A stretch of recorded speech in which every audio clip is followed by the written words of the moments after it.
I strongly had the impression that I would like you to help me to create some ideals, some profiles, some personas on how would a pupil look like, how would a professor look like, how would a parent look like nowadays, because it seems that the society nowadays is like not the ideal one. So how would these people look like? How would a student look like?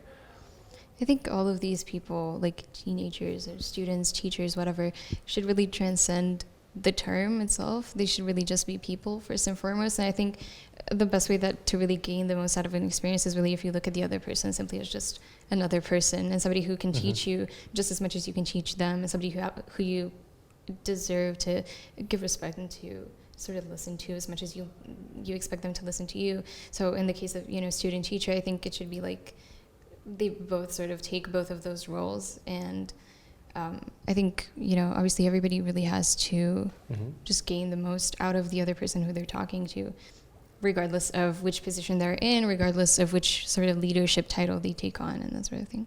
Yeah, probably there are such people out there, but even if they're not, the whole point here is to create the desirable outcome for all of them, and in respect with parents, because I see that some of the unbalance that happens in life nowadays is also due to the relationships that we have between us and others. So as you represent better now the role of a student, how is the relationship of a student with his parents, and how should a parent actually be in this position nowadays?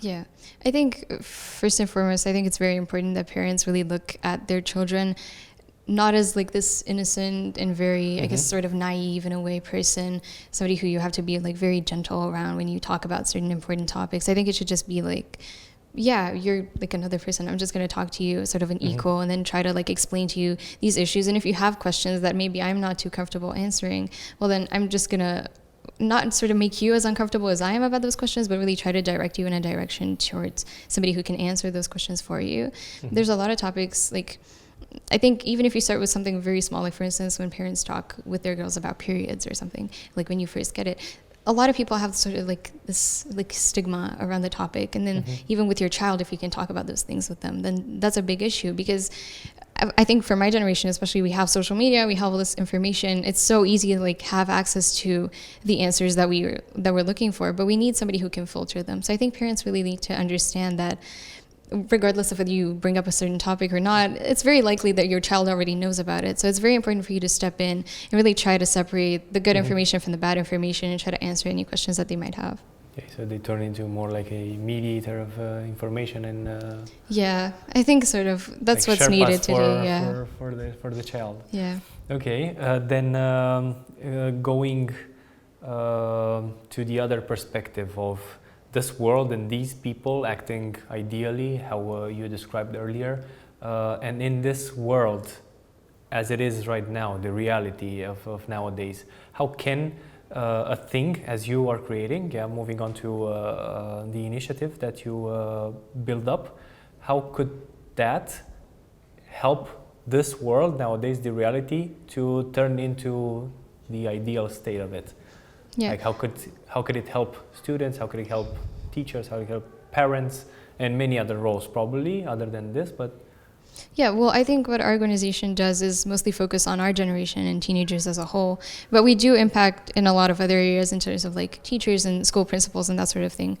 So what we do first and foremost is really try to empower our own generation to try and speak up and really take on their duties as citizens first and foremost, and then try to sort of create change within their own communities regardless of their background or whatever.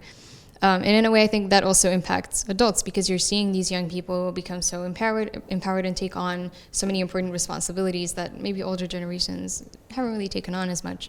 And then you sort of like start to ask questions and start to really try to absorb information from them as well.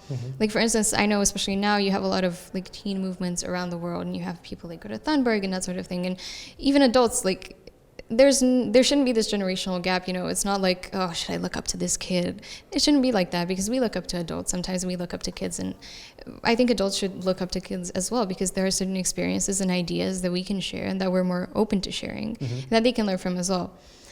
So what I think our generation and our organization right now in Romania is simply just taking that on in our own country and trying to sort of create that conversation between generations, between our own generation and that sort of thing.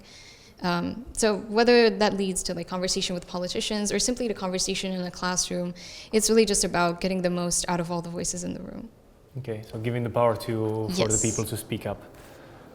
Is this a way you understand metamorphosis? Coming back to the theme, how do you understand metamorphosis, or how was it for you to experience such profound change, if it happened already?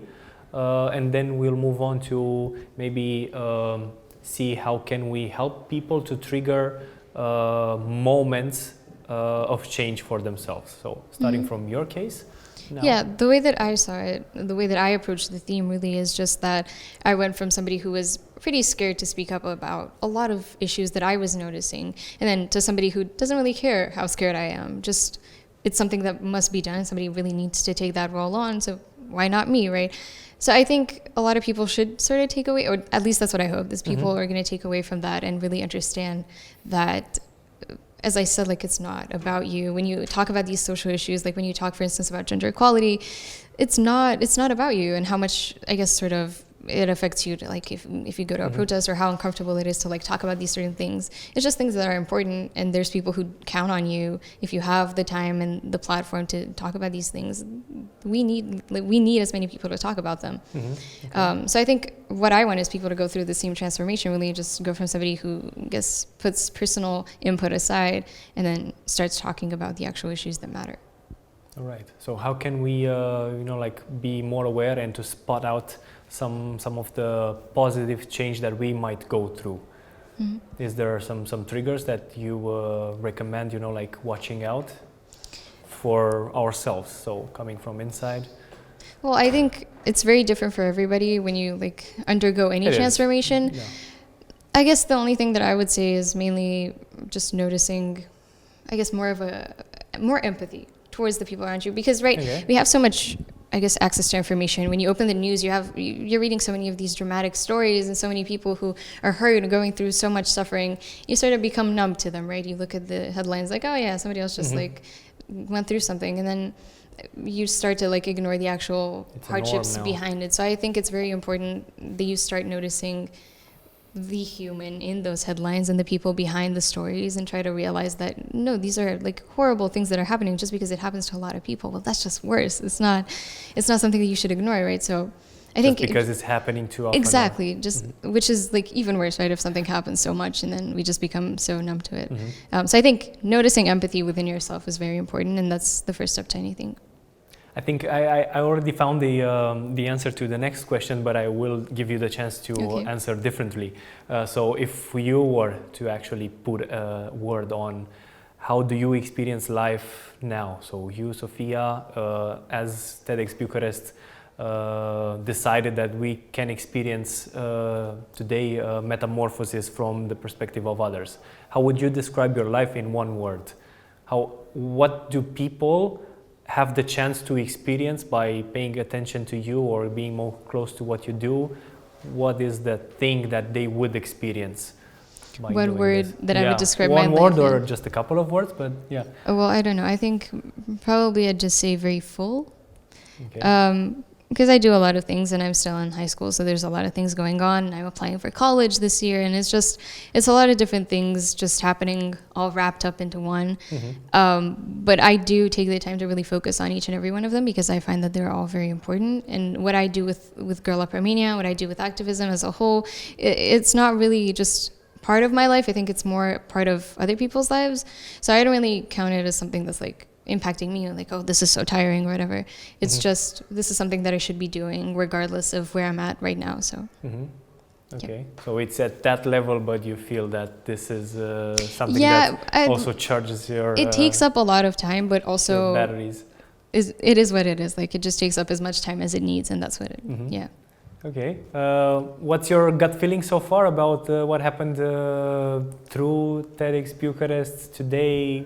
You on stage, any, like impressions that you have now and you want to mark it to a statement through something that you want to tell us now? Yeah, well, so far I've only seen like 4 other talks, I think, but I really liked it so far. I think it was very interesting because I've never been to a TEDx Bucharest event before. I organized a TEDx myself, but this was the first time that I actually went to one that wasn't mine, and it was pretty interesting. Like, I went into it not really knowing what type of audience we would have, because I'm like, in Romania, like, who's coming to these things? Like, it's a lot, but there's a lot of people who are very interested in hearing ideas, and I think that's something that people should remember is even though it's not very a vocal community, there are so many people who are very interested in hearing about your experiences and learning from them, and just learning from other people in general. So that's something that I took away. I think that was really good to like come out and just get to see all of these people, which is very interesting. And then my friends were in the first row, which is also very cool. Thanks for getting and letting a contribution to that, Sofia, and for your time here. Thanks. Thank you so much.